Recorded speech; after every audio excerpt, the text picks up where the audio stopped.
আজকে একটু এসেছিলাম টব কিনতে, তো প্রথমেই এসেছি এখানে, কিন্তু এখানে কোনো লোক ছিল না, তাই চলে এসেছি সেই আগের জায়গায়। এখান থেকে কিন্তু কিছুদিন আগেই আমি টব কিনে নিয়ে গিয়েছিলাম, তার ভিডিও তোমাদের সাথে শেয়ার করেছিলাম। তোমরা যদি না দেখে থাকো তাহলে নিচে দেওয়া লিঙ্কে ক্লিক করে দেখে নিতে পারো। তো এখানে এসেই উনি এক এক করে টবগুলো দেখাচ্ছিলেন, কিন্তু আজকে দাম বলছিলেন আকাশ ছোঁয়া।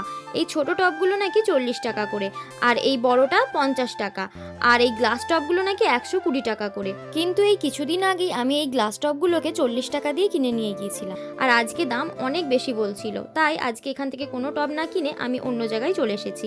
এখানে কাকু আর কাকিমার ব্যবহার খুবই ভালো ছিল। ওনারা প্রথমে এই 6 ইঞ্চি টবগুলো দেখালেন, এগুলোর দাম বলছিল 35 টাকা করে, আর এই 8 ইঞ্চিগুলো 55 টাকা করে। তো আমি এখানে 6 ইঞ্চির টবগুলোই নিয়েছি 5টা, আর এগুলোর দাম নিয়েছে 30 টাকা করে পিস।